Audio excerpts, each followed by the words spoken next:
PrimeTime Racing is back. It's a new season, and tonight we are in the Forest City, London, Ontario, for the 2026 Camluck Classic. And Mother Nature, she is cooperating beautifully here tonight. A clear evening. We're still in the 20s. The wind, it's been a little breezy, starting to die down. The track, though, is lightning fast as we welcome you in for our season debut of PrimeTime Racing.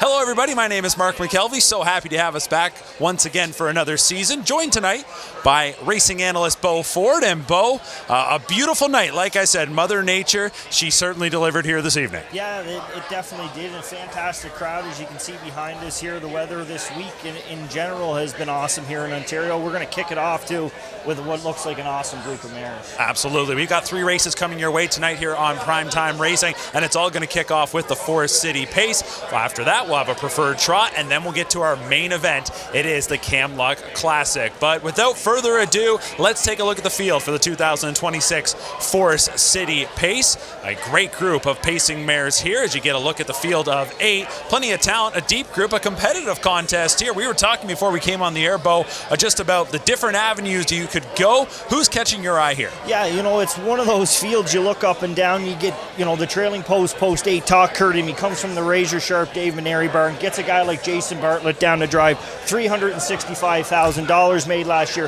has to overcome that trailing post. 7-hole, Let's Enjoy, winningest mare in Canada this year. She's coming in rock solid form. She gets King James to drive. And then you look at 2 others, Grit and Grace, unbelievable gate speed. She won 15 times last year, made $350,000. And then, of course, I like to round it out, the defending champion, Caviar and Crackers. She's one that if a speed duel sets up here, she's got a great closing kick. I know she did it on the lead last year, but she's one as a fringe player that I look at that may have an outside chance. A well-accomplished group of 8 that's going to go forward here. Let's talk about Caviar and Crackers for a second. You mentioned that you had a chance earlier in the week to speak with driver Ed Hensley, and this is a mare, as I mentioned, well-accomplished. She's won here before, just like she did last year, and you look at her last few starts, you're not seeing a whole lot in terms of top results, but there's a lot to like, I think, about that last start coming in. Yeah, if you look at it for me, I'd say on May 15th there, he blasted her out of there, kind of blow the carbon out as we would refer to, and then last week, he just kind of ran her up the fence, shot her home late, kept her brave, and that's when I think she's at her best. She's not quite at the form she was this time last year, but she's one that can come from out of the clouds, and I just like that. Eddie said she's had a rock-solid week. We could see Grit and Grace definitely being one that's going to snap off the wings.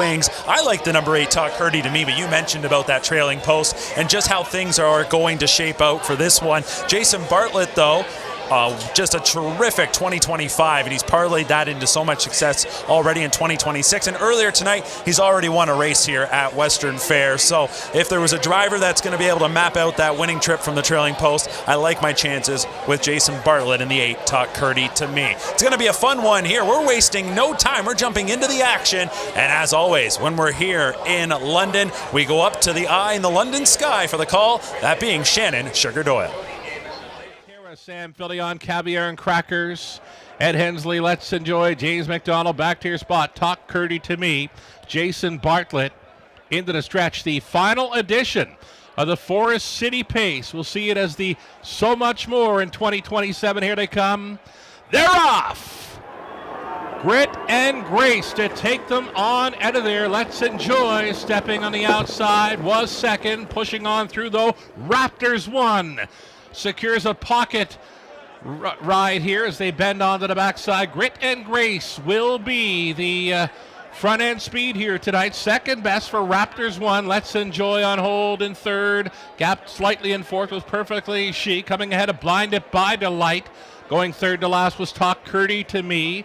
Back markers Lady Terra. Coming ahead of Caviar and Crackers. Opening quarter matching the bullet speed tonight. 26-4. Front ending and freewheeling here. Grit and Grace for Jody.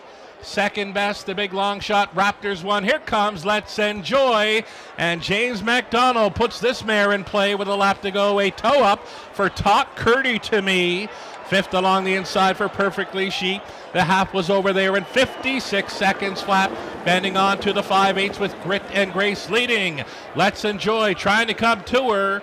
Raptors 1 still up there, plugged in second. Let's Enjoy faltered a bit through that bottom turn, third. Fourth and wide, Talk Curdy to Me, then it's Perfectly Chic. Caviar and Crackers spotted third over. Back markers are blinded by Delight and Lady Terra. Here's 3/4, 1:23 and 3. Could be track record speed into the final turn with Grit and Grace still on the lead. Let's Enjoy. Raptors 1. Cullen has a ton of pace, just no space yet as they make the swing. Grit and Grace on top.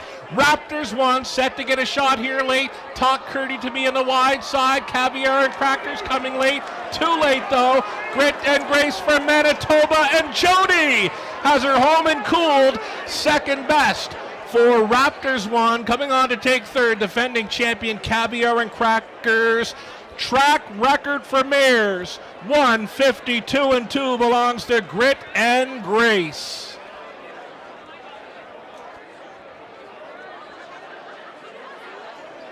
Well, we said the conditions were perfect. We mentioned the track was lightning fast, and there you have it. A track record mile of 1:52 and 2, going all the way on the front end. Grit and Grace and Jody Jamieson. And my big question here, Bo, I could tell Jody was rocking in that third quarter, going 27 and 3. I just didn't know if she was going to last up front. A real gritty effort from her. Yeah, and you know what? This mare's kind of been sitting on this one. If you look through her lines, 2 back there, she was running over the top of them at Woodbine Mohawk Park to be 6. Last week, she got into a little bit of a sprint.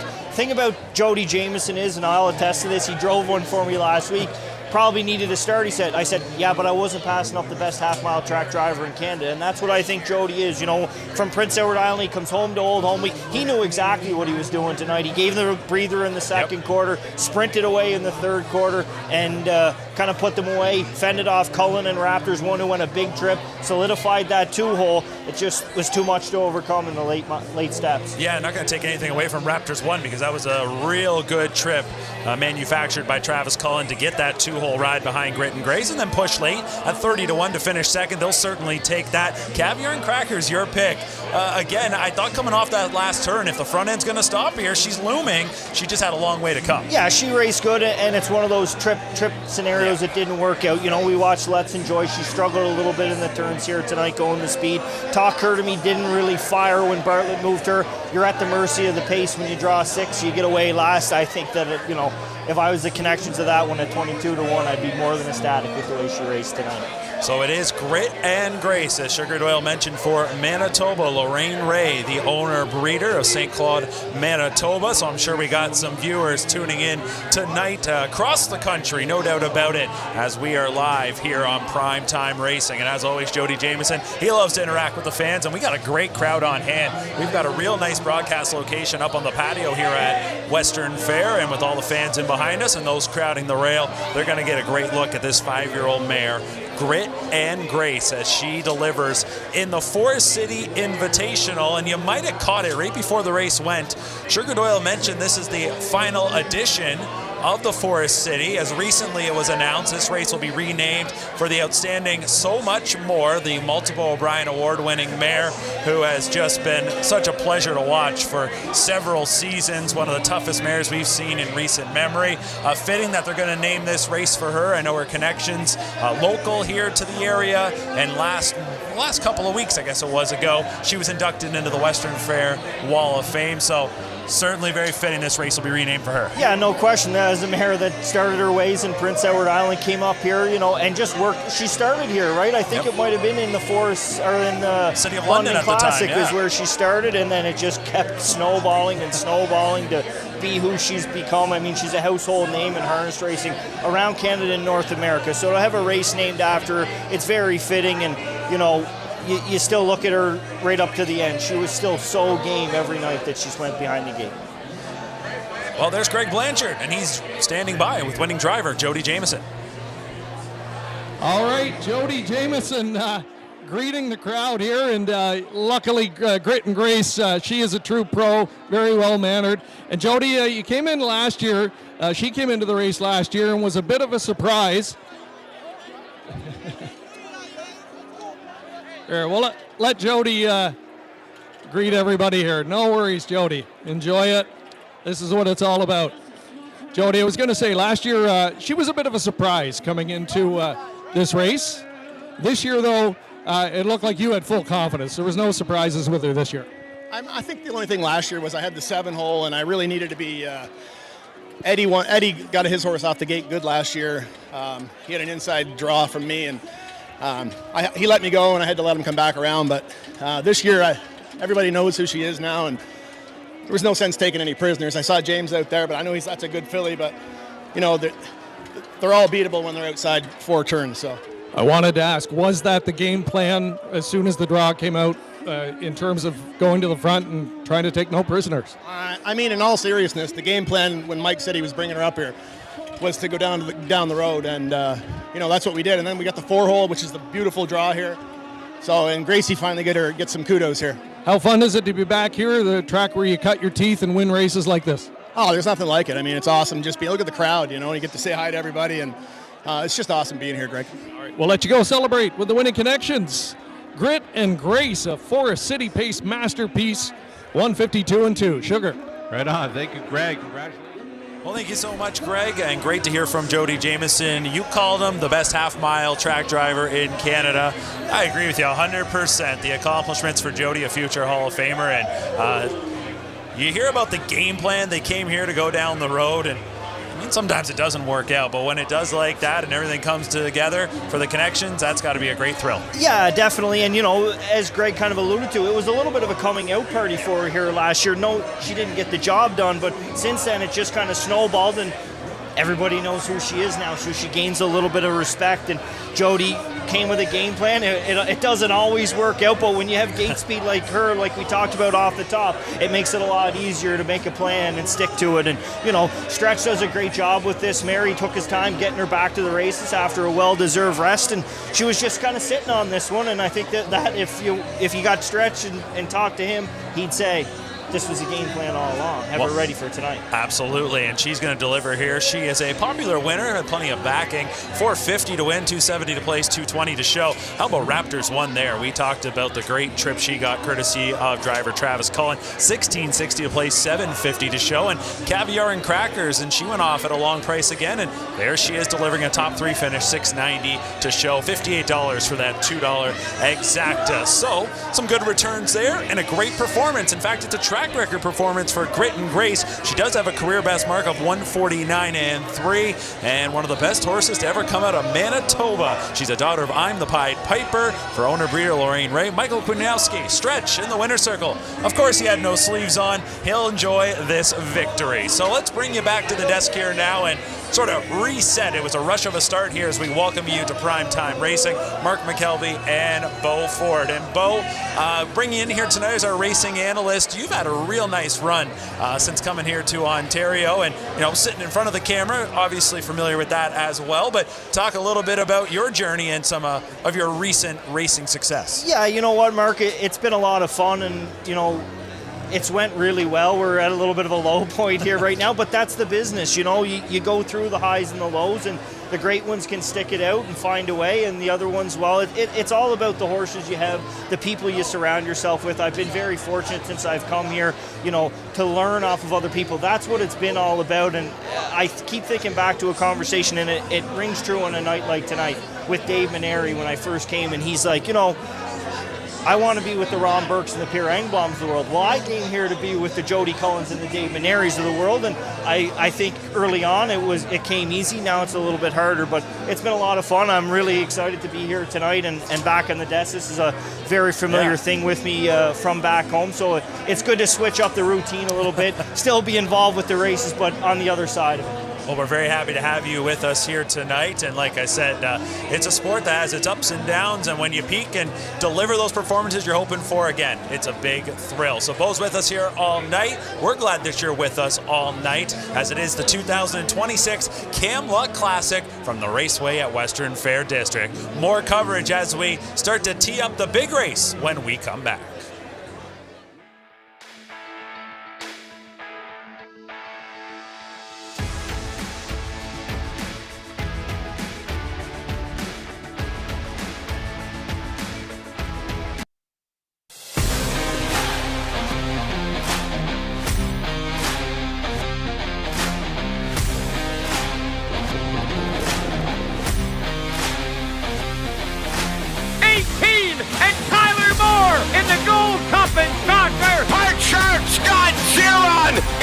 Gold Cup and Saucer. Join us this August on Prince Edward Island for the Gold Cup and Saucer, presented by Atlantic Lottery. Visit redshores.ca for more details. The award-winning Terra Hill Stud is home to the All-Stars, including Cattle Wash, sire of the undefeated U.S. and Canadian Horse of the Year, Bojangles. Green Manalishi, the leading OSS stallion of 2- and 3-year-olds in 2025.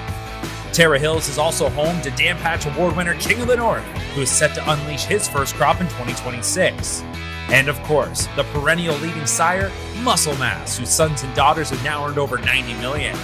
This stacked roster is only getting deeper as Terra Hills welcomes for 2026 the Iron Horse of Bucka Bent Hanover and the champion son of Chapter 7, Killmister. This is Terra Hills Stud, home of the All-Stars. For more, visit terrahills.com.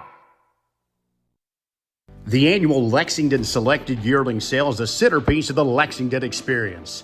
Located at the beautiful Fasig-Tipton Sales Complex, our annual sale continues to produce multiple world champions and divisional winners year after year, including multiple recent Hambletonian Oaks, and Breeders' Crown winners. The sale coincides with Grand Circuit Racing at the Red Mile, all on the world stage. Make your plans to join us this fall and create your own Lexington experience. Monday, October 5th through Friday, October 9th.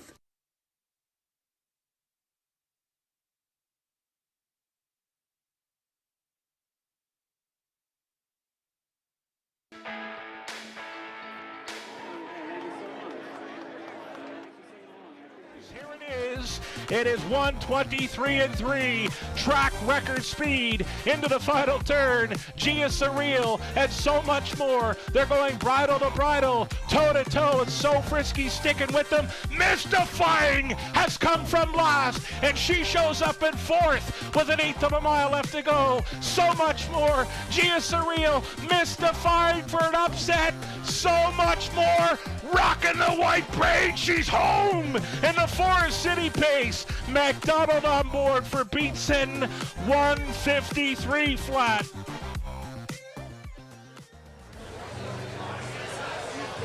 So there was a look back at So Much More, winning the Forest City Pace. And as we mentioned, she will have this race now named in her honor going forward starting next year in 2027. So the final winner of the Forest City Pace for 2026, that was Grit and Grace. But it's time now to turn our focus to the boys for this year's Camluck Classic. The purse $150,000. It's an impressive list of past winners, especially when you look since the 2000s. We're talking about names like 4-Star Shark, Ponder, Eagle Luck, foiled again, State Treasurer, and then in recent years, the likes of Jimmy Freight. Most recently, you go back to Irvin Hanover a year ago, and really talk about coming out parties. He had already had a great run up to that, but then goes on to a Breeders' Crown, to a Dan Patch and O'Brien Award winning season. So a lot of talent has come through here for the Camluck Classic, used to be known as the Molson Pace, and we take a look at the horses that will compete in this year's event. And to no surprise, Bo,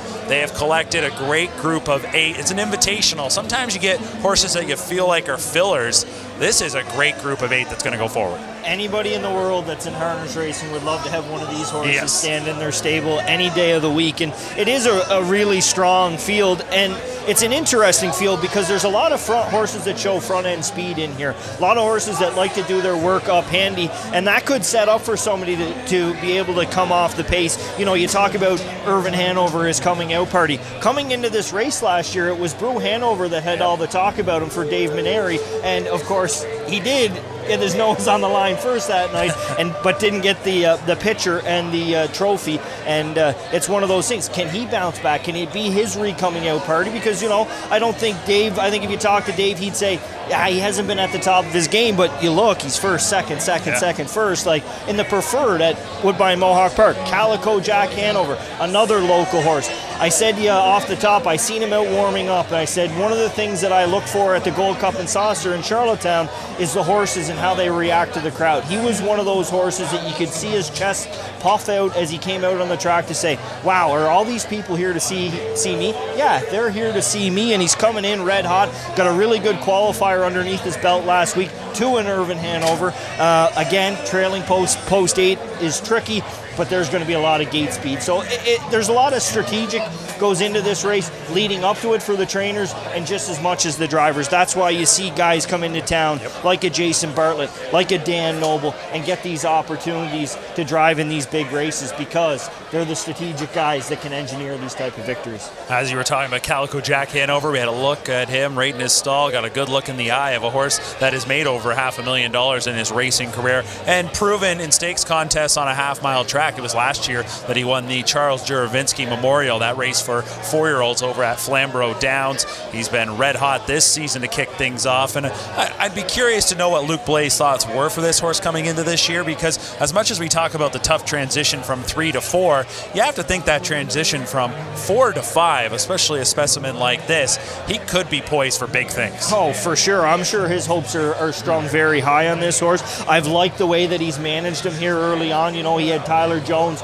do the early work. He knew that he would take care of him, and I think that's very important. We talked about Talk Curdy to Me and Grit and Grace with the mares, how they've kind of been taken care of when they've come back. They need that, and when they're ready to go, they're ready to go. They're going to let you know. So, you know, I think that Luke's probably got this horse poised for this race. This is his kickoff party to his 5-year-old year. Have him good here tonight, and hopefully it can snowball into the rest of the summer. Well, speaking of a party, that's exactly what it is here tonight at the Raceway at Western Fair District. In total, 13 races. It all got started just before 6 p.m., and the crowd continues to file in. It's going to be a great crowd on hand by the time that we have our main event, that being the Camluck Classic. Before we can get to that, though, we have a little bonus coverage here tonight. It's a preferred trot, and we'll tee that up when we come back here on Primetime Racing.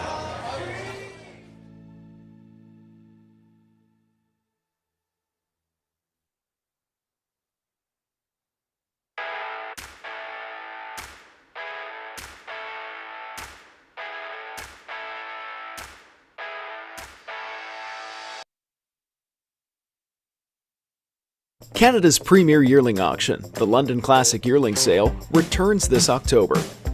Hundreds of yearlings from Canada's top breeders and major buyers, all under one roof at the JR Expo Centre. And American buyers, remember, your dollar goes further here. From the world-renowned Ontario Sire Stakes program to the Grand Circuit, London Classic graduates compete at the sport's highest level. You can't afford to miss the London Classic Yearling Sale, October 13th and 14th. For more information, visit londonclassic.ca. Winbank Farm of Canada is home to 9 outstanding stallions, including Metro-based champion Captain's Quarters, who's new in 2026. Beach Glass, winner of the Meadowlands Pace and the Last Great Son of Some Beach Somewhere, his first yearling crop sells in 2026. Lawless Shadow, an O'Brien Award winner and Meadowlands Pace champion, whose first crop sells in 2026. The Great McWicked, the richest pacing stallion in harness racing history, and two-time O'Brien Award winner Tattoo Artist, a winner on every size track with many stakes and track records. Also standing Better Than Cheddar, Betting Line, My MVP, and Trixton. For more information, it's winbackfarm.com.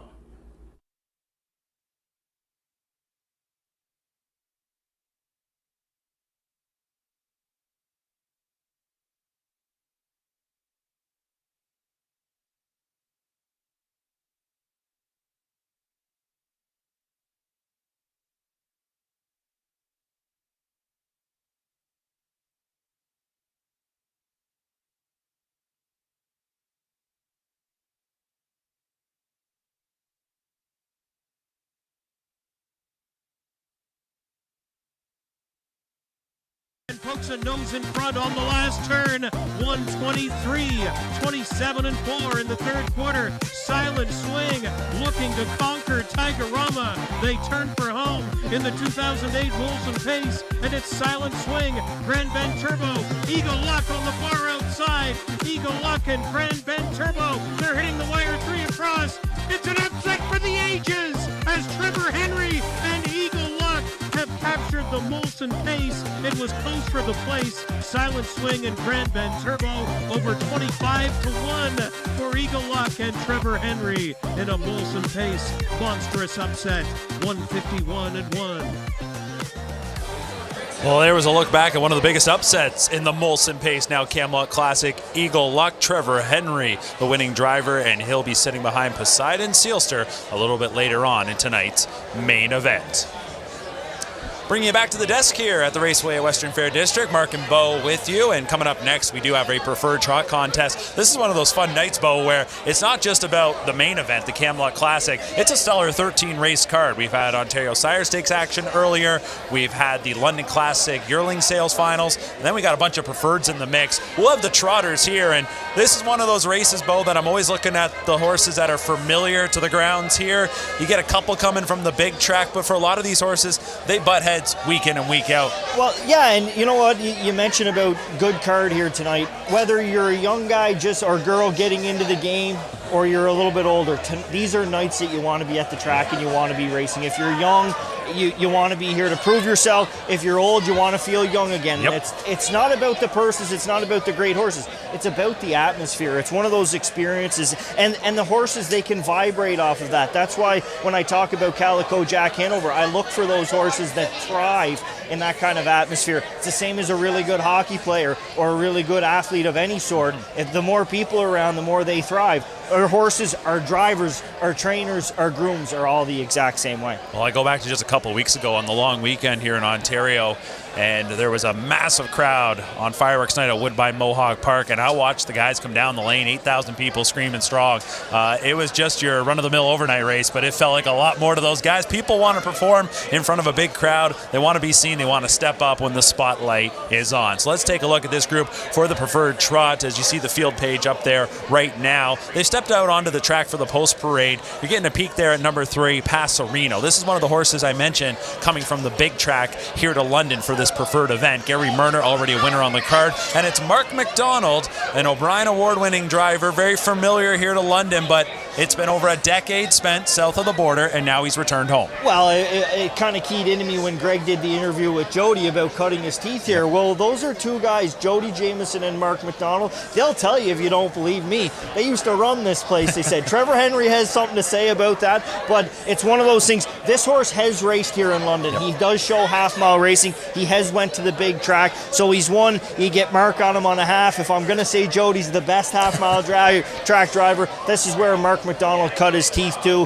He has unbelievable seasons. Gary Murner, he'll have his horses ready here tonight. There's no question about that. Obviously has the big one coming up in the next one. But this is a horse. If he can make the lead, he's very, very dangerous on a half-mile track. Yeah, he's one you're definitely going to have to watch for here in this contest. Rounding out the field there is number 8, My Buddy Sam. Brady Galliers is a driver from Ohio who's now come to Ontario, and he's had a really good run. He showed up in late November and just got on a tear, and he'd probably be the first to tell you he's exceeded his expectations and kind of finding a nice home here in Ontario. Him and I both, to be honest, we kind of landed at the same time. His start way better than mine, but that's okay. He's doing it more often. This is a very interesting horse that he's driving here tonight. He's been the bridesmaid here for the last 4 starts in the preferred handicap. He's done it all different kinds of ways. He's got the trailing post here tonight with a horse that's off the rail who gets Dan Noble as the catch driver. Like, to me, there's a guy that can produce front-end speed. He could drag My Buddy Sam right into this, and he could finally shake the monkey right off the back. Well, on a big night on a half-mile track, it certainly gets you thinking of what could be coming up later this summer, and that being the 67th edition of the Gold Cup and Saucer presented by Atlantic Lottery. It features a purse of $100,000. It's the best show in harness racing, and it takes place Saturday, August 22nd at Red Shores, Charlottetown. The Gold Cup and Saucer trials will be the week before, Saturday, August 15th. For more details on Gold Cup and Saucer 67, please visit redshores.ca. The focus, though, tonight is here at the Raceway at Western Fair District in the Forest City, that being London, Ontario. We're talking more about our big contest that's coming up in a little bit. And you mentioned about tasting success. Once you get it, you want to get it again. So we look back at some back-to-back winners in this race on the training side. You go back to the 70s, Charles Lawson. In more recent years, Ron Burke winning 3 in a row, Dr. Ian Moore winning 3 in a row. And it's Dave Maneri that has the chance to go back-to-back. He sends out Brew Hanover. And yes, Irvin Hanover won last year. It's one of the most amazing things you'll see where stablemates end up 1-2 in a photo with an inquiry. He couldn't lose in that case, could Dave Maneri, but it was certainly something unusual. He comes back with Brew Hanover. It's all about redemption, and Dave Maneri has had just an incredible run. It's a tough post here tonight, but I would imagine it would be really sweet to get that redemption here. Well, yeah, and I kind of mentioned it earlier about Dave Maneri. He wants to be the Ron Burke, Pierre Engel, Dr. Ian Moore. Like, those are the people you want to be compared to. This is his opportunity to get on another selective list of individuals. He's got a horse that I think can do it. He can do it, no question. And the thing about Dave is if they're coming to the racetrack, they are ready to go. You can drive them whatever way they want, whatever way the driver wants to, and they're going to give you their best effort. And if not, there's definitely a good reason why they didn't bring their best. Well, we showed you on that graphic that it was three-peats for Doc Moore and for Ron Burke. For Doc Moore, all 3 years of a state treasurer, and he had some incredible performances in that run, including making a miscue at a start of a race, still coming back to win. For Ron Burke, it started in 2010 with Won the West. After that, it was the Iron Horse, Foiled Again, who went back-to-back, and you just saw Yannick Gingras on your screen there a moment ago. He was the regular pilot for Foiled Again, sat behind him here at London. He comes into town here tonight, and that catches my eye. The fact that for Yannick Gingras, I mean, this is a guy with some of the highest earnings in the history of the sport. And look, $150,000 is nothing to shake your head at. It's a juicy purse for this race here tonight. But he's coming in to drive one that's 6-1 morning line. And for me to see he's given up whatever his opportunities could be back home to come here tonight for that drive gives me plenty of confidence to at least give some consideration to the number 5 Donegal Luther in tonight's Camluck. Yeah, no question. I mean, there's a reason. Tomorrow night at Woodbine Mohawk Park could have been another reason, but this horse, like, he shows winning 3 legs of the Borgata, and then they go the extra distance in the final, and then in the Invitational, I think it was probably one of those prep races to be ready here tonight. In this race, Yannick is sitting behind the number 7 Marvin Hagler. A regular face here at the raceway for Mark McQuarrie. That one's going to have to overcome that outside starting spot. Right now it's even money on the number 3 Passerino. So as we talked about, a lot of people believing that this Gary Murner trainee will deliver. Let's get you up now to track announcer Shannon Sugar Doyle with the call of race number 9 from Western Fair. It is a $16,000 preferred trot. Beluga, Supersonic Hanover, Passerino, Peso Hanover's in the center, Siesta Sandman, the Great Reset, Marvin Hagler, back to your spot, My Buddy Sam, it's a field of 8 behind the gate. Preferred Trotters, sponsored by Ontario Racing, picking up speed, here they come. Off and trotting, Passerino. Mark McDonald puts them right on the lead early. Passerino cornering through the opening turn. Off stride went Jody with Peso Hanover. Peso Hanover has gone to a break, leaving Passerino a clear leader here by 3. Supersonic Hanover managing a 2-hole ride early, gapped off in third, though keeping it together. Siesta Sandman trotting from 4th is My Buddy Sam. 5th best away for the Great Reset. That coming ahead of Royal Beluga. Marvin Hagler is 7th, back down trotting, though trailing Peso Hanover. Quarter mile clocked in 28 flat. Passerino at 2-5 is the leading man. Passerino's gonna come on down in front of this Camluck Classic Night crowd. It's Passerino showing the way. Siesta Sandman now in play outside in second. Supersonic Hanover continues in the top 3. Wide in 4th, My Buddy Sam. Half was clocked in 57-1. Passerino looking very comfortable here on his front end mission, and he shoved it into another gear with less than 3/8 left to go. Passerino lets it all hang out here on the backside. Final time, Siesta Sandman is second. 3 deep on the outside for My Buddy Sam. Not keeping up along the inside. 4th was Supersonic Hanover. Out there in 5th, Royal Beluga. Here's 3/4. 155-3. We could be watching back-to-back track records in London. Passerino still leading by now 6, make it 7 expanding lengths. Mark McDonald, bring him home. It's Passerino, the son of looks like a Chippendale for trainer Gary Murner, has got it by 7, make it 8. Passerino, watch the timer, here it comes. 154-3, track record for trotters. Passerino and Mark McDonald home and cooled.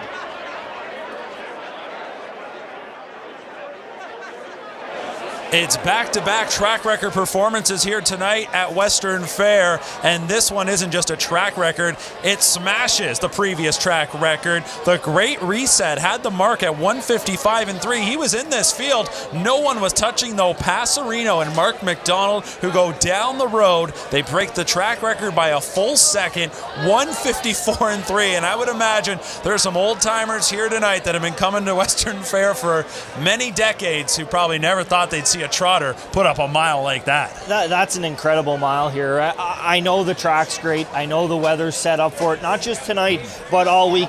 It's how effortless this horse did it. Like, you watch Grit and Grace. Jody kicked her into gear up the backstretch. Mark did the same thing, except he just expanded and expanded and expanded right now. Yeah, he chased him a little bit down the lane. He knew what he was going for, but, you know, this horse did it. And he crushed them. And on paper, it didn't look like it was going to be that easy, and it just was. Oh, that's an incredible performance, and I'd be curious to know from Mark McDonald there, it kind of looked like he knew we could put up a big mile here, top of the stretch, a couple slaps there just to push him on. But Passarino, like you said, was doing this rather effortlessly. He is a 6-year-old gelded son who looks like a Chippendale, and Gary Murner is going to pick up another win on the card. Mark McDonald back in Ontario, and I'm sure when he was thinking about returning to Ontario, you know, you want to get some work, but you probably want to make sure you're right in the mix again on nights like these. That's what he's used to. And here he is on Camluck Classic night, coming back to some familiar grounds and steering Passarino to a track record effort. This horse now 6 wins on the season. He's having a nice campaign. He's going to go over 50,000 in seasonal earnings, and just missed his last time out at Woodbine Mohawk Park. So this horse is sharp, and we'll see if he can do something even better off of this. I'm not sure you can, but hey, they got this horse in fine form right now. Yeah, he was excellent tonight. I think if you look close, I think the earplugs might be still in him tonight. That's how easy he did it. And for Mark, it's got to be a jolt for a guy like that. He had so much time off. He comes back here to essentially home. I know Prince Edward, but home is Ontario. It's where he did all of his winning. He had all of his early success. So for him to be here tonight, I'm sure he's seen a lot of people even in the paddock and around the grounds here that are old familiar faces. The same people that said, I don't know if it's possible for them to trot in 154.3 over this piece of dirt, but they just did. Well, I don't want to put the pressure on the older pacers when they come out in the Camluck Classic, but it's definitely on now after back-to-back track record miles here tonight in London. You've watched a couple special performances. Something tells me we got another special one coming our way in just a little bit. So the heavy favorite delivers. Passarino 280 to win. My buddy Sam, Brady Galliers, gets that one to a second place finish from the second tier, while Siesta Sandman and Tyler Borth, another driver who cut his teeth here in London, has gone on to much success, but he's been racing here throughout the season, and we'll talk more about this in a bit, but he's been winning here in London at a clip of close to 30%, so you always got to give respect to whatever he's driving here at Western Fair. So there are the results from race number 9, our final race before the big one. The Camluck Classic is our next race coming up here in London and on our season debut edition of PrimeTime Racing. We welcome you back to the desk. We're right in the thick of things here on the trackside patio. Mark McKelvey and Bo Ford. And Bo, when I think about the older pacers, I always think it's generally a very deep group and an invitational concept where you're trying to put together a quality field, one that's competitive. You just want people to be able to look at that and go, there's no slam dunk. I don't know about you, but I don't see the slam dunk here in the Camluck. No, there's horses that are coming in prime form. There's horses whose form maybe don't look as great on paper, but guess what? If that form comes back here tonight, they have more, let's just look at the old horse, Poseidon Sealster, newest millionaire among the field. He gets a trip, you're telling me he can't win? You're right, he can. We'll see what happens. It's the Camluck Classic, our next race here on PrimeTime Racing. We get you set up when we return. Passarino, 154.3, a track record in the preferred trot.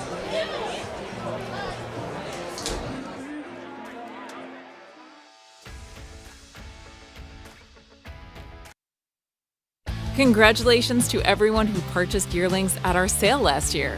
Standardbred Horse Sales Company is excited to watch your 2-year-olds train, and we wish you the best of luck at the races. We look forward to seeing more future champions. We'll see you November 2nd through the 6th in Harrisburg, as once again we will be offering 3 days of the sport's top yearlings as well as the #1 mixed sale in the industry. Don't miss it. See you in Harrisburg.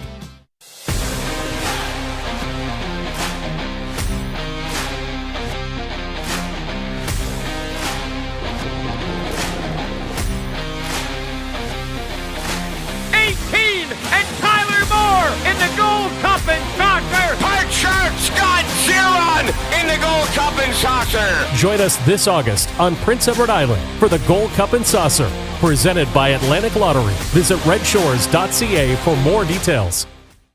A showcase of the finest 3-year-old trotters in the nation, the Hambletonian Stakes was first contested at the Syracuse Fairgrounds in 1926. Away from the rest of the field, it is Guy McKinney to win the first Hambletonian. Named after Risdick's Hambletonian, the father of the American trotter.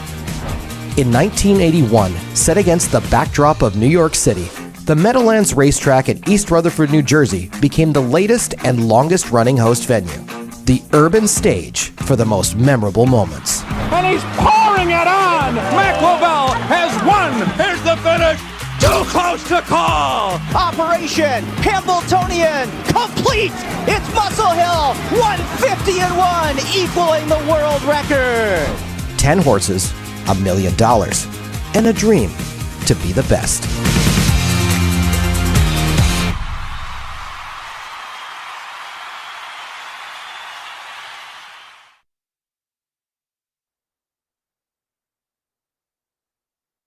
Getting heavy pressure now. State Treasurer putting ahead in front. 3/4. Hit me.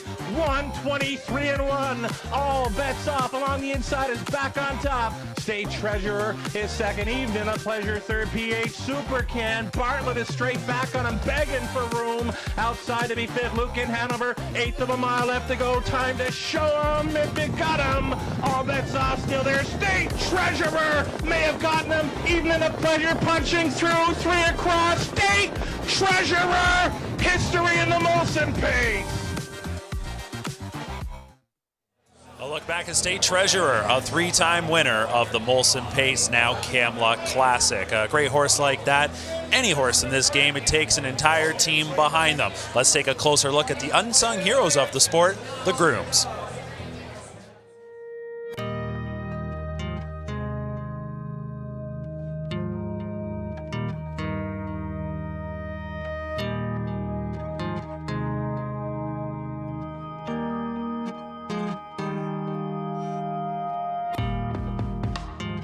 Long before the crowds arrive and the gates spring open, the workday has begun. In Barnes Across, Ontario, harness racing's unsung heroes are hard at work. They're the first to arrive and the last to leave. This is the life of a groom. Grooms are the backbone of the racing business. They care for the horses daily, brushing, feeding, training, traveling, building the trust that makes performance possible. Each horse has a dedicated groom who knows them inside and out, ensuring that they're healthy, calm, and ready to race. I think growing up in the industry, it was always an interest of mine, and I rode horses for 13 years too, so working with and around horses has always been something that I've been interested in. And when I finished university, I knew that this was my passion. Just the thought of working with an animal, different challenges every day, and get here about 20 after 5 in the morning and feed them, and then work as a team, kick them all outside, get their stalls done, and start driving. While they're out jogging, we'll do their stalls. They'll come in, we'll give them a bath, and then once they're dry, we'll put them all away, we'll brush them, and set out feeds, give them lunch, and then we can go home. Treat every horse differently. Like Bingo, she's not a big attention fan, so you just let her do her thing, and that's what she enjoys. Then there's a couple that, they like to, be petted and give a little more attention to every day, and every horse is different. I think most grooms put some pressure on themselves when their horses are racing. I have found, like with the stakes races, those always make me really nervous. You want your horses to do well, so you do put some pressure on yourself. I try to keep it light. I don't try to get too worked up. I find it easier on myself, so everybody's different, but try not to get too worked up. Being a groom isn't just a job, it's definitely a lifestyle. Once you're committed to this industry, it's definitely hard to get out of it, but you need to love it because it's not for the faint of heart. The passion of it. Do it for the passion. There's no other industry that you can do what you do in this one. They may not hold the reins or collect the trophies, but without grooms, there's no race. Ontario's harness racing industry rides on their shoulders every single day.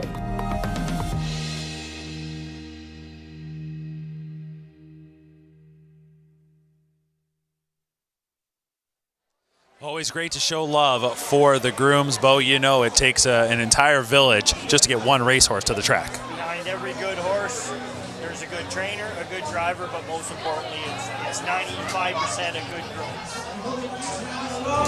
95% of the time, a good horse, it doesn't matter.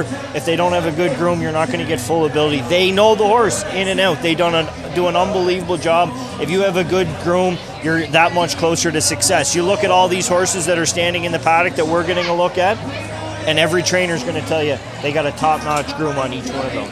I always get a kick sometimes out of talking to some grooms, and you say, oh, who's your favorite horse in the barn right now? And they tell you one that you've never really heard of. It's not one that's had all that kind of success. And then others will talk about horses like these, the ones that are racing at big stake events like the Camluck Classic, where they all hold a special place in their heart. We're taking a look as we go down the row at the starters for this year's Camluck Classic. It will be a field of 8, as always. Here at Western Fair, it's 7 on the gate, 1 in behind, the 8 Calico Jack Hanover from the second tier. So as you get a closer look and we take you behind the scenes, we are going to step aside, and then when we come back, it'll be time for the post parade, and we'll see the horses coming out onto the track. $150,000 is on the line for the 2026 Camluck Classic. Post time nears.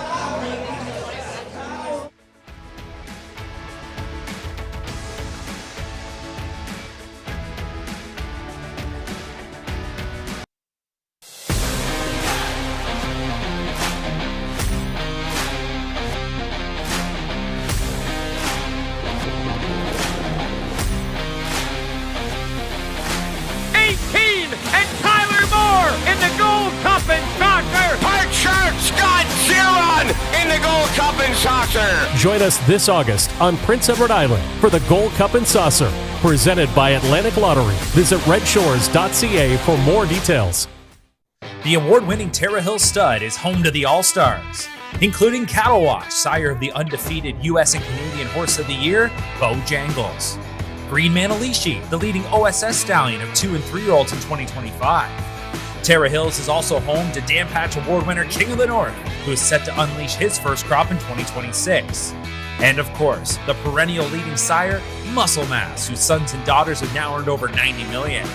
This stacked roster is only getting deeper as Terra Hills welcomes for 2026 the Iron Horse of Buckabent Hanover and the champion son of Chapter 7, Killmister. This is Terra Hills Stud, home of the All-Stars. For more, visit terrahills.com. The annual Lexington Selected Yearling Sale is the centerpiece of the Lexington experience. Located at the beautiful Face Exhibit Sales Complex, our annual sale continues to produce multiple world champions and divisional winners year after year, including multiple recent Hambletonian Oaks, and Breeders' Crown winners. The sale coincides with Grand Circuit Racing at the Red Mile, all on the world stage. Make your plans to join us this fall and create your own Lexington experience. Monday, October 5th through Friday, October 9th.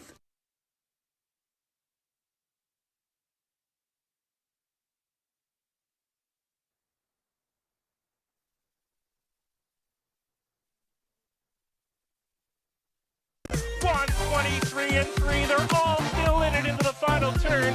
Bit of a legend still there. Evening of Pleasure at 13-1, getting a dream journey. Sunfire, Blue Chip shaking late. Loose for McDonald here as they make the swing. Yeah, show them if you got him, you betcha. Bit of a legend still there. Evening of Pleasure and Sunfire, Blue Chip.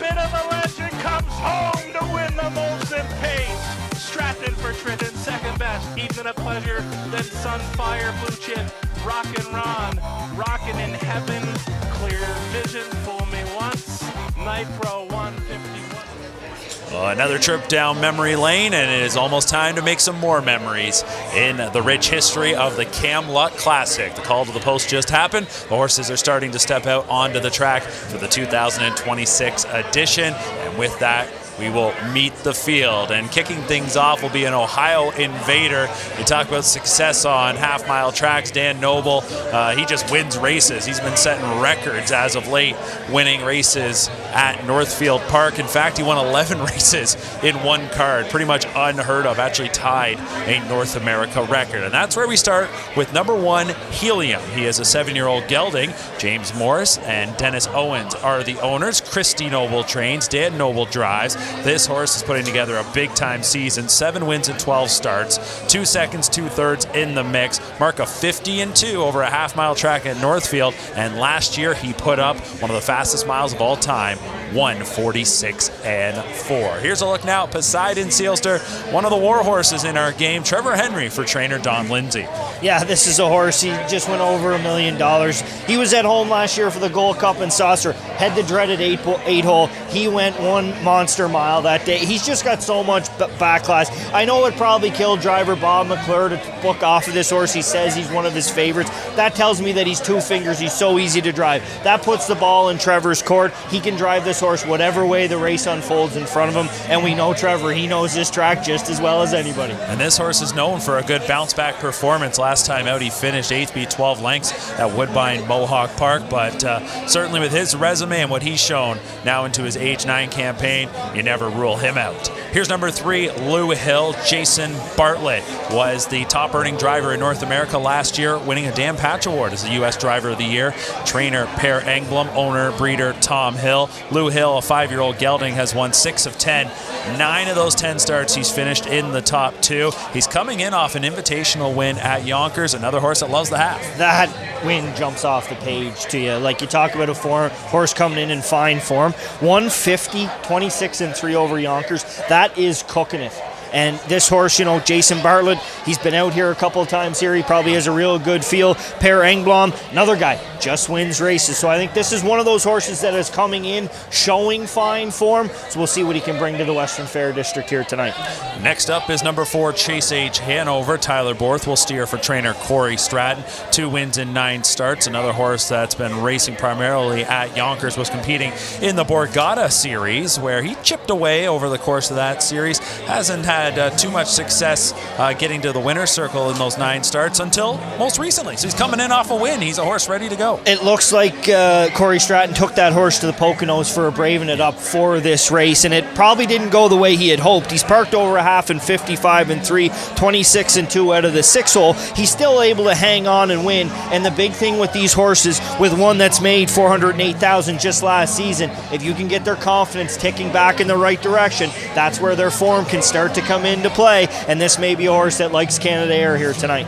Next up is number 5, Donegal Luther. This is a horse bred in New Zealand and just recently came to North America in January. He raced in the Borgata, did make the final, won a few of the preliminary legs. In fact, he won 3 of them. 3 wins in 8 starts, trained by Jared Bayko. Yannick Gingras will drive. Fun fact here, I actually ventured down under to Australia at the end of last year, and this guy happened to be racing. The one night I went to a track in the 2 weeks, he was in the open pace that night at Menangle. And hey, we both made it to London here in late May. We'll see what Donegal Luther could do, but I love that Yannick Gingras coming in. Tells me he thinks something of this horse. Yeah, he's going to come in with a purpose. You see it through his lines too. He does his best work when he can get up through handy to the lead.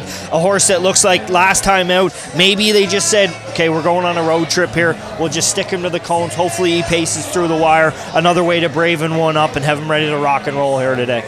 You have to give a look here to Lou's World. He's 22-1, but it's Mark McDonald and Gary Murner. We'll see if they can come right back after the track record effort by Passerino. I said it earlier about any one of these horses you'd love to have in your barn.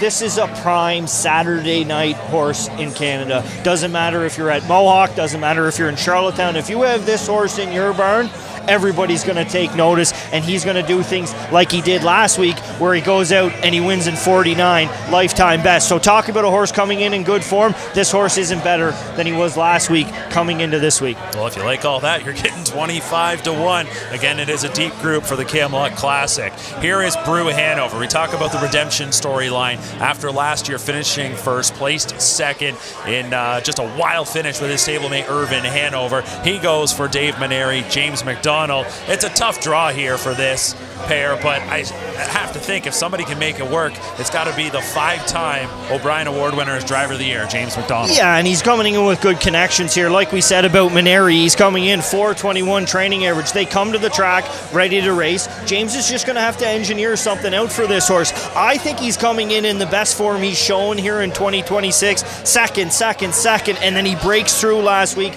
27 on the end of it, a mile in 150-3. And I thought last week he was driving a lot straighter late in the mile, so it tells me that this horse may be feeling good. And something like that could just be the warmer weather that we're experiencing here too.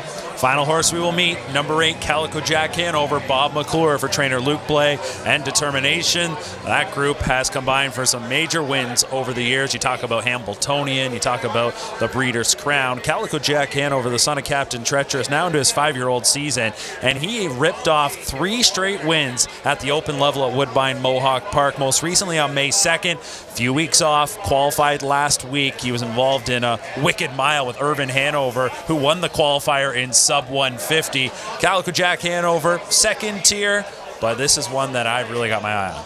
Yeah, and PrimeTime racing, PrimeTime Bob. He shines in moments like these. He's another guy, just like James. He is going to have to work this horse out some sort of a trip. The horse shows good half-mile racing. He looked like he was in good form when he was warming up. Comes in off a qualifier, win assisted that day, but still, he just let him pace down by the wire. I don't think he asked him a bit in 25-4. Like, that's just incredible. So I think the job here for this horse is in Bob's hands to try and work him out a trip that can get him there. It was a little curious to me that we didn't see Calico Jack Hanover back into race since May 2nd, so it makes you wonder if maybe something was up, but the qualifier says should be all systems ready to go here this evening. There's a look at the field for the 2026 Camluck Classic, a look at number 2, Poseidon Sealster, a horse you mentioned that ventured to the island to PEI to race in the Gold Cup and Saucer, and again, want to give a shout out to our friends at the Gold Cup and Saucer and hope that you make your plans to join them for the 67th edition on Saturday, August 22nd at Red Shores, Charlottetown. For more details on Gold Cup and Saucer 67, visit redshores.ca. Taking a look right now at the betting board, the 4-5 favorite is the number 3, Lou Hill. I'm maybe slightly surprised that he's that low. I thought we might see a race here where there would probably be co-favorites, but it's that mile most recently at Yonkers that you talk about, Bo, where he goes 150 and just crushes what, those are good horses. Maybe you could say this is a bit of a deeper group here tonight, but that's still a good group in that invitation at Yonkers. Well, I think the other thing that sticks out for me about the rail horse Helium, it is a bit of a stale date, like May 10th, at least with Calico Jack. He has that qualifier. Not going to question the ability of Christy and Dan Noble here. Like, they obviously have this horse ready to go. But as a punter, you may lean on a little bit of lenient side where a horse like Lou Hill comes in on a date like May 18th in 150 over Yonkers. I think that could be something that may be playing into this. Just the most recent date on Helium. It looks a little stale on paper, but I'm sure he's ready to go. Helium, in his victories as of late, back-to-back wins at Northfield in their open. The runner-up was Hullabaloo, a past winner of the Camluck Classic. In fact, Hullabaloo and Louis Wall won it back in 2024 in a time of 151-1. So, familiar foe there, or at least one that we are familiar with here in London. So, Helium is your rail starter. And when I look at the Camluck Classic, I always look to see who's going to be blasting. He hasn't been on the lead right away in his most recent trips at Northfield, but I wonder if you're Dan Noble, are you switching it up a bit here tonight? I think the post position probably played a big part into that. You get 7, 7, 8. Last time he drew the rail, he's there 26-4. I think he's grinded his way there. Like that trip last time out, that's a big mile where he's on the outside for a lot of it, and maybe that's why they said, okay, he went a big one, we'll give him a little bit of a day, but you get the rail on a half-mile track, you best use it to the best of your ability to try try and take advantage of it going in through the first turn. Who else do you see maybe mixing it up here? I think Lou Hill has to blast off of the gate. I'm very interested to see what James's take is here from the 7-hole. We watched him blast Let's Enjoy earlier off the gate. It may not have worked out. The thing about this race, everybody's going. You put 150 on the line, everybody's taking a shot at somewhere in the mile. You know, you look back to other half-mile races. Sometimes the worst spot you can get to is to the rail. Just kind of float, stay to the outside. Hopefully the trip works out. Hope your horse is good enough. But I do see 1-3 blasting for sure. I think Trevor's got to try and hold position and just see where Bob is as they go through that first turn. Yeah, that'll be interesting to see where Calico Jack Hanover and Bob McClure end up, if they can sort of stick to Helium kicking out of there and get themselves into the upper mix, at least into the top half of this group. Then the question will be, like you said, do you have some rivals parked outside? Is there just some that sit out there? And what kind of lane might Bob McClure be able to find? He might have to do some stick handling and maybe do a little praying, hoping for something to open up. Yeah, there's no question about it. I mean, this is going to be a great race. Obviously, it's the big showcase here, so everybody involved is here for this one right here. All right, so the gate is open. The car in motion, and the field of 8 is moving up and taking their positions. It's always one of the most entertaining races each and every year. It's our season debut of Primetime Racing. We're kicking things off with a Camluck Classic. Enjoy. Here's Sugar Doyle with the call. Sealster, Trevor Henry, Lou Hill, Jason Bartlett, Chase H. Hanover's in the center with Tyler Borth, Donegal Luther, Yannick Gingras, Lou's World, Mark McDonald, Brew Hanover, James McDonald, trailing spot Calico Jack Hanover, and Bob McClure. It's the $150,000 Camluck Classic presented by Sealster Farms. They're off, it's on. Lou Hill all up on the outside looking for the lead. Protecting his inside lane is Helium. Helium and Noble has a take no prisoners approach early. Helium takes control as they straighten up for the backside run. Pocketing up in second was Lou Hill. Traveling third, the veteran Poseidon Sealster. Away in the 4th spot, we've got Donegal Luther. Then it's Chase H. Hanover. Going up a third to last was Calico Jack Hanover. Back markers, Lou's World, Brew Hanover. Opening quarter, the bullet tonight, 26-3 for a fired up Helium for Noble. At 4-1, just coasting now at 3/8 completion, unchallenged. No takers here just yet for Helium, showing the way up to the halftime station. It's Lou Hill in second. There goes Donegal Luther, activated from 4th. He's now battling on for the deuce against Lou Hill, following up a halftime of 54-4. Helium driving on. Helium for Noble. Now to deal with Donegal Luther attacking first up. Lou Hill is in the pocket third. Poseidon Sealster not far off in 4th.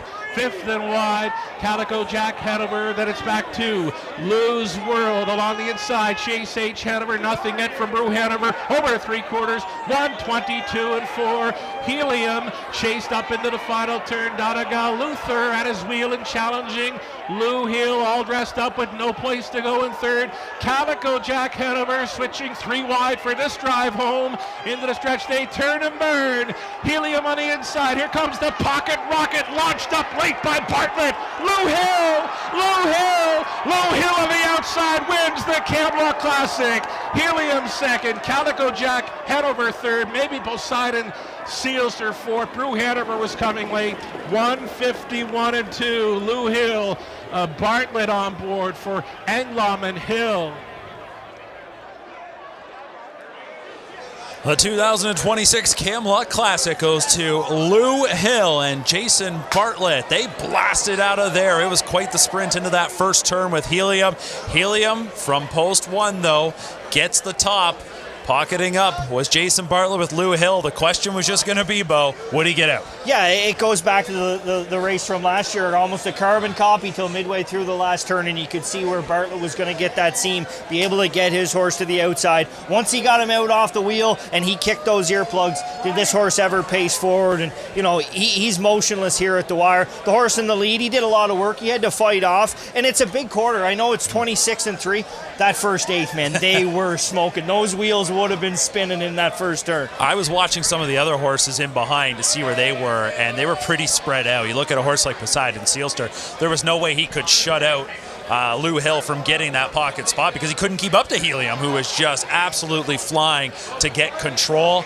And as we saw the race unfold, Donegal Luther opts to come first up. Calico Jack Hanover and Bob McClure, who I thought would try and follow as close as possible to Helium, end up third from last, but then get a second over trip. They get a third place finish, but there was no doubt who the best horse here was tonight. It was Lou Hill. Yeah, and it kind of read that way on form, on paper, maybe not over a full term. Maybe it's his coming out party. Maybe he goes from last week, snowballs it into this week, and who knows what things can come here in the future for this horse. But, on paper, 50 over Yonkers, he kind of stood out as his form was the best, and he was the best horse here again tonight. Jason Bartlett guides Lou Hill to victory in the Camluck Classic, and Greg Blanchard is standing by. Don't seem to work out any better than that, do they? No, it's not really where I wanted to be. I wanted to cut the mile with him, but sometimes just things don't go your way, and but he's very versatile. I was just hoping, to be able to get out. He's really good off a helmet too, so he's just a really good horse. Quality horse, one that really wasn't on our radar, to be honest, until a couple of weeks ago, and then that last race at Yonkers kind of served notice there, didn't he? Yeah, the problem was that he wasn't in the Borgata, so he wasn't really racing a lot because all the good horses were racing at Yonkers. So we always knew he was a really good horse, and he showed it again here today. But he'd been racing really well all year. Great to have you back in town. It's been a while. Different style of racing here in London than other half-mile tracks, would you say? Yeah, every half-mile track's a little bit different, but kind of reminds me of home, to be honest with you. And finally, what do you think the ceiling is for this horse? Do you see him going on and being a real player in the older division this year? Yeah, he's just like I said. He tries. He's got a great attitude, and his gate speed is something that's always going to put him in the hunt. Congratulations. Thank you. Jason Bartlett getting it done. Another Camluck Classic title for him. And Lou Hill flawless in victory, 151-2. Well, I can hear just the confidence in the voice of Jason Bartlett and how highly he thinks of this horse. And yeah, the trip didn't go exactly how he had envisioned, but nonetheless, they get to the spot they wanted to be, that being the winner's circle. And it's interesting to hear him talk about where this horse was stacking up coming into this race with just the fact that he wasn't eligible to the Borgata. It's a great point that he brings up because the Borgata takes a lot of those open level horses in New York and Pennsylvania for several weeks, so you got to try and find your racing spots. Yeah, and you know what? I see Jason's point. Like, these guys, we talked about them being strategic, and you don't think he watched the last two races and seen how well the front end held up and said, I need to be there here because it's holding up. If I can kick him in gear up the backstretch, they aren't going to catch me. But yeah, it makes it tough to be able to keep a horse like this tight. I think Pierre's done a really good job of kind of mapping him out, places where he can go and get some races. I'm sure he would have loved to have been able to keep him at Yonkers and on the half. Tried a couple times at Pocono, Miami Valley. Then he's able to get him back to Yonkers, and now here tonight in London.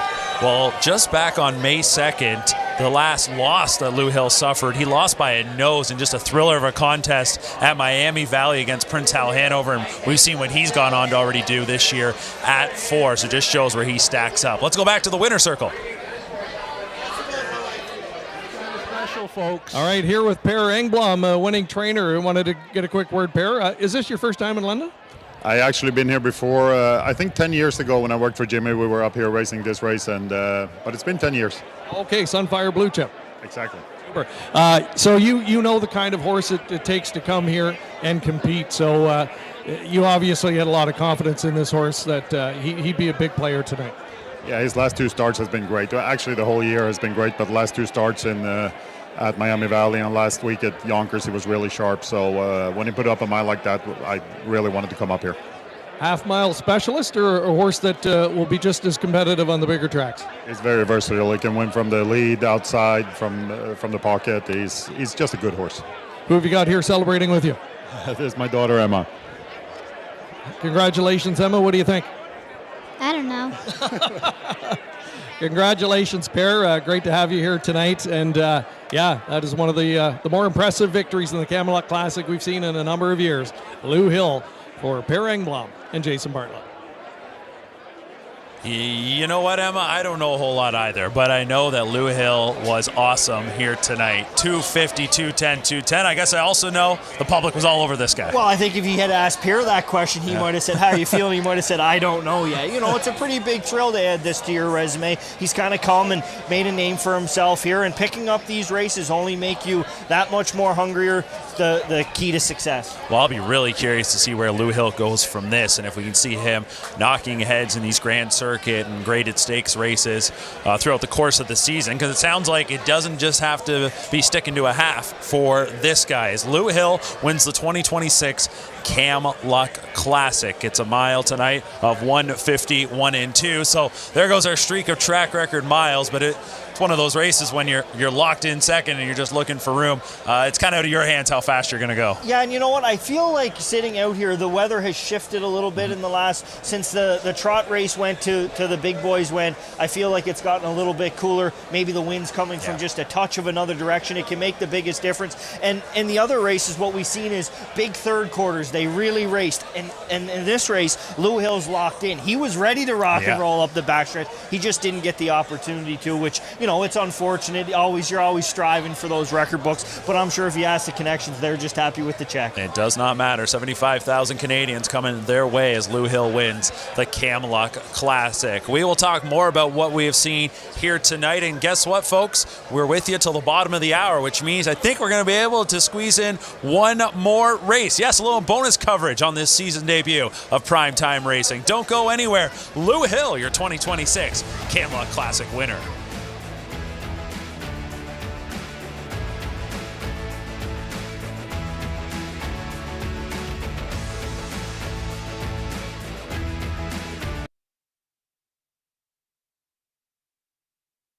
Canada's premier yearling auction, the London Classic Yearling Sale, returns this October. Hundreds of yearlings from Canada's top breeders and major buyers, all under one roof at the JR Expo Centre. And American buyers, remember, your dollar goes further here. From the world-renowned Ontario Sire Stakes program to the Grand Circuit, London Classic graduates compete at the sport's highest level. You can't afford to miss the London Classic Yearling Sale, October 13th and 14th. For more information, visit londonclassic.ca. Winback Farm of Canada is home to 9 outstanding stallions, including Metro-based champion Captain's Quarters, who's new in 2026.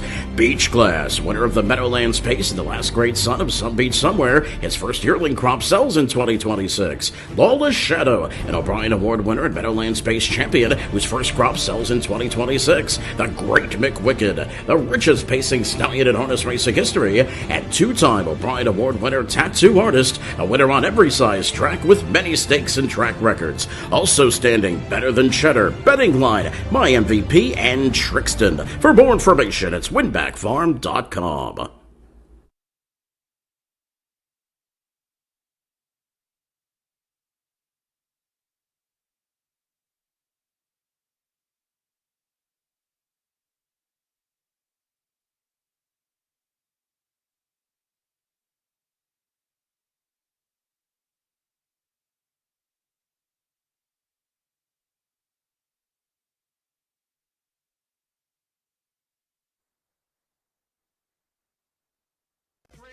Hullabaloo is still on top.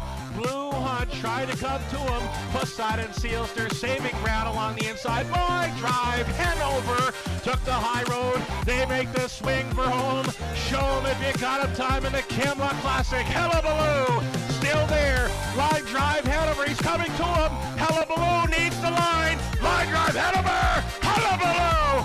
Wall for Burke, take it all the way in 151 and 1. Line Drive, Hanover, second best. So Hullabaloo, 28th career victory, 151 and 1 over London. So this year was Lou Hill. A couple of years ago it was Hullabaloo. Hullabaloo, as I mentioned, has been battling this season up against Helium, and it was Helium that rocketed from the rail in the Camluck Classic. I want to take us all back to the start of this race, Bo, because as we talked about, they were flying out of there. Well, and you talk about, rail control, and you even look at Bobby, like he's going all he can go here right now, and Dan Noble is timing the gate just to perfection, and Bartlett gets the early say on him, and then as they get into this turn here in London, that's where the inside advantage, but like they're smoking it right till about the middle of the turn, and then as soon as Noble realizes, okay, I got him, take him back, okay, now we can sit in and slow this out. Still a bullet, as Sugar Doyle would refer to, but he can start to put the brakes on and see if he can get the race back in his favor. And maybe Jason Bartlett was just a step away from having enough to be able to cross over on Helium there, but it's that inside advantage, and a horse that can obviously shoot forward like that got him control. And you think about that first up bid from Donegal Luther, if he hangs in there, Lou Hill doesn't get out, and we're potentially looking at Helium winning this race. Yeah, and you look at the whole race from a whole. We talked about James and Brew Hanover having to try and work something out. Well, he doesn't fire. He's away right at the back. Poseidon Sealster, he's able to get a trip behind the horses that were first and second. What happens? The old boy shines through and he finishes fourth. Calico Jack's got to work so hard up the backstretch to try and get into play. It just, when it sets up that way that the first over cover doesn't drag you quite as much as you need it to be, you just have to work that much harder. And when you're racing good horses and they know they're good horses, if they get just a breath of fresh air where they know, okay, I'm pretty much home and cold, they'll dig even deeper for you. Well, look at the hole Bartlett's got here on Lou Hill, and he's just waiting for that room to open up, and as Donegal Luther starts to fade away, there you see him angle out. Calico Jack Hanover, it's tough here. Second over might sound like a dreamy trip, but it's something about London here when you come 3 wide off that last turn that you just kind of lose some ground. And you know what? Big horse. Yeah. I know he's great gated and he gets around this track, but it's got to be a little bit of a tougher task than on one that, especially when they're down along the inside, it's just that much, it's a shorter distance, so it makes it easier, right? But I think there's a horse, front end speed usually holds up here. You got to kind of get up to the wheel in the backstretch and be nosing in front into the last turn to have a shot out of the last turn here. So that was a look back at the Camluck Classic, which we saw just moments ago. It was our main event here tonight, but as I mentioned, we got a little bonus coverage here this evening as we're with you till 10:30. And coming up next, it is the London Classic Sale Series final. For the horses and geldings on the pace, 4 finals here tonight. This is going to take us to race 11 on the program. And this is one of those series where if you have a horse that, whether they haven't really come along at 2 or 3 and a bit of a late bloomer, opportunities here, one that maybe just, hasn't really hit just yet, but looking for a coming out party, this is a series for you. Yeah, this is Skip the Honey series here right now. He's the lone 4-year-old in the field. He's been absolutely dominant since he qualified here. I mean, he win by 8. There was a little bit of confusion in that race where they got hooked up in behind him. But even last week, like he uses different tactics. He wins by a length and 3/4. Rooney has him shut down at the wire. For me, it's his race to lose here tonight. There's a couple of them that can give him a shot. The one horse being Twin B Bet on it. I thought this horse raced really good. He bounced back after the week before. I think he was going to be second to him the week before. He draws the coveted rail position. If Cullen can get him into play, he may be able to dictate how Garrett has to control his own fate in this one. $40,000 is the purse here. So again, this is a nice series if you got one that fits and you take an opportunity to come over to the half mile over for some of the locals. This is something that they're always aiming for, but you will see horses too that have been trying it out on the big track and it just hasn't really developed for them yet, where they'll slide over and take a crack at this. So it is to be a field of 8 for this final in the London Classic Sale Series. Of course, named for the London Classic Yearling Sale that happens every October right across the road at the Western Fair Agriplex. So, as Bo pointed out, this one looks like number 6, Skip the Honey's race to win. But, as we know, they got to race it. They're heading out onto the track, and when we come back, bonus coverage here tonight on Primetime Racing.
On the inside, here comes the pocket rocket, launched up late by Bartlett. Lou Hill on the outside wins the Camluck Classic. So Lou Hill joins an impressive list of winners of the Camluck Classic. As we take a quick look back, there was the call once again from Sugar Doyle. Sugar, one of the voices of Canadian harness racing, just loves a night like tonight and always takes time to shout out those that are tuning in from across the country. And he's got roots everywhere. He's been all over the spot, whether that be out east, out in Alberta, and now for a long time here in Ontario. How's that song go? I've been everywhere, man. That's kind of Sugar. He can go anywhere to any racetrack in North America and probably find somebody that's been in the Sugar Shack, as they call it here. But you know, he does a fantastic job. It takes a select group of individuals to be able to make every single time that horses go behind the gate exciting. And you know, every guy has those those calls that are catchphrases, and Sugar seem to stick really well. Well, I'll say this. When you think about it, the racing season here in London starts generally very end of September, first week of October, around there, and then runs through until tonight. And then they're down for the summer. So there's a lot of nasty nights through the winter, and I know, hey, up in the announcer's booth, it's pretty cozy and warm, but dragging yourself there night in and night out, you're dreaming about nights like tonight. Exactly. Yeah, you know, you get up there in the middle of January, you tell me how much fun it is, but he loves it. It's the same as any driver, trainer, groom that has success in this business. They love what they do, they love the animals, and they love the show that they're able to put on. Well, with this being our season debut of PrimeTime Racing, we're excited that coming up next week we will be able to unveil our entire 2026 season schedule. But I can tell you this, we are going to have coverage once again of the 2-year-old qualifiers at Woodbine Mohawk Park. It's the Rookie Showcase on PrimeTime Racing, going to be available on all the streaming platforms and here on Game Plus, and that's all going to kick off this Thursday. So lots to look forward to coming up. Not just in terms of the 2-year-old qualifiers, but hey, more of the big races. They really start to kick into gear. This really is the kickoff to Camluck Classic. Yeah, 100%. This is the exciting time. All these people that have had young horses, they've put their winter into them, and a tough one if they've been here in Ontario. But this is where we start to see the superstars of tomorrow, the Bojangles of the world. This is when they start to come out to party and show what they're really. A lot of broken hearts this time of year, but there's some surprises that can come out of the woodwork as well. I just enjoy thoroughly those 2-year-old qualifiers and getting to see the stars of the future and seeing who catches your eye. And it's interesting. Sometimes you get to a race like the one we're seeing coming up, and I remember some of these horses when they were baby racing, and you know, some they stick in your mind, others under the radar, others again catch your eye, maybe don't go on to that success. Last year, for example, though, Bojangles was one that right away we went, holy smokes, who's this? Dr. Ian Moore was even driving him in a baby race, right? This isn't one of those cases where this was one that you knew going in. It was just, hey, he made an impression right away, and sure enough, he was the real deal. He is the real deal, and you know, we talk about the kickoff. The North American Cup is one of those ones that are right around the corner, and I'm sure, you know, a crowd like this, we've seen the crowd he's been able to draw, but like that's what makes racing great. A horse like that is phenomenal for the sport. It just allows it to grow to realms that you may not be able to touch, but everybody loves a winner, Mark. They do. They love a superstar. That's what we've got here in Bojangles, who's 15 for 15. Not racing this week, a week off after starting his season 3 for 3, and then he'll head into the Pepsi North America Cup eliminations coming up next Saturday night. There's a real talented horse south of the border in Indiana named Odds on Mr. Mamba. There's also 10 Cup eligibles racing tomorrow night in the Grade 3 Some Beach Somewhere Stakes, including Brandon Boulevard, who last year in the Breeders' Crown elimination at Mohawk, he went 48-4. He's the first 2-year-old ever in Canada to break 149. Unfortunately for him, Bojangles just bested his record a week later. Exactly, and you know what? That's the prep race, right? It's going to be great. Like, go out and see those horses. See who it is that has to tackle the big fella when the time comes. Well, it's time for our final race of the evening here from Western Fair. It's race number 11, London Classic Sale Series Final. We're on the pace, a $40,000 purse. Can Skip the Honey sweep the series? We'll find out in a moment. Overbet. Those are your 7 on gate. 1 late is right line. Top the stretch. Race 11 Pacers. Pick up speed. Here they come. Off and pacing, French Bulldog and Skip the Honey. Twin B bet on it. Those three motoring into the opening turn. Likely the quickest opening eighth on the night. Twin B bet on it for Cullen. Skip the Honey, not waiting. Skip the Honey challenging, and it's these two together battling onto the backside and up to the quarter mile. Twin B bet on it, turning away the heavy 1-5 choice early. Here's Twin B bet on it for Travis Cullen. 27-3 for the opening quarter mile clocking. And finding pylons in second there was Skip the Honey. Traveling in third, we've got French Bulldog. Right lining at a fourth. There goes Right Line. Named appropriately tonight. He's marching tonight for James McDonald. A toe up for Sobel. Ambush now in play from fifth. Traveling wide now at a sixth. There goes Overbet for McDonnell. The back markers stumble and stagger. Had a issue at the gate, and outside of that travels J.M. Mazingan over the half, 57-4, and it's Twin B bet on it, still leading.